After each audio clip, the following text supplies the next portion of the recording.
from India is Padmanabh Gopinath. What do you think prejudice is, Gopi? I think prejudice is willful ignorance. It is dictated only by emotion, and the fear and suspicion it creates has caused more bloodshed than anything else I can think of. And as all great people, I always seem to think that they're English, and aren't I lucky to be an English person because it's so nice? Well, that's extremely interesting because I've noticed that most Englishmen think that history began with the signing of the Magna Carta.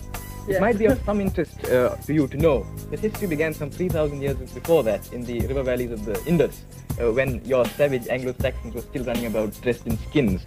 Because I would say that India was friendly towards Britain. I should say so, and that is the credit which lies entirely with us and not with you. And in the second place, I should also say that your policy of saying that all these countries wished for it, it was you who was putting the wish in their mouths.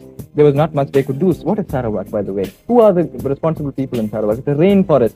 Anyway, the British come there and say, after all, Sarawak wants nothing. The rainforest never speaks anyway. And then you get your, you give them a democratic way of life in due course of time. You are not giving those people a democratic way of life because you feel they ought to give it. This is just a camouflage retreat from a position you know is no longer tenable.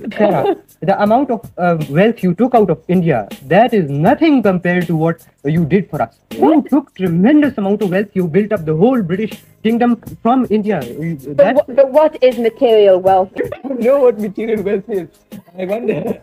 You do realize that without material wealth, your great empire would not have lasted a single moment. And do you also realize that it was because of our wealth, with our crops, our cotton, our jute, which has helped to make you a great empire? And in return for this, you offer us a vaguely nebulous democratic way of life, which you would have come to anyway. In my country, I think we had the ideals of democracy long before they were ever thought of in your little island. When did you have the ideals of democracy? We had the ideals of democracy. We had the village councils, what we call the village panchayats, where the elected elders of the village managed the village as an administrative unit. That was done as far back 3,500 years before Christ.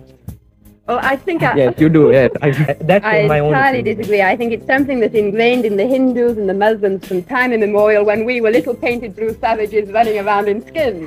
Well, let me tell you, by the time when you are little blue painted savages running around in skins, as you most aptly put it, the Muslims did not exist. They came in very much later.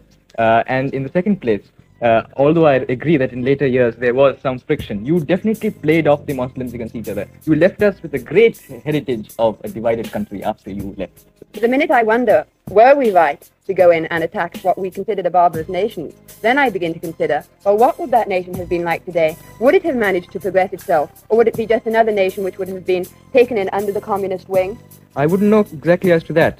But I'm sure that democracy could have evolved on its own. It's not necessary, it was not injected by you into our veins. We did not require that injection.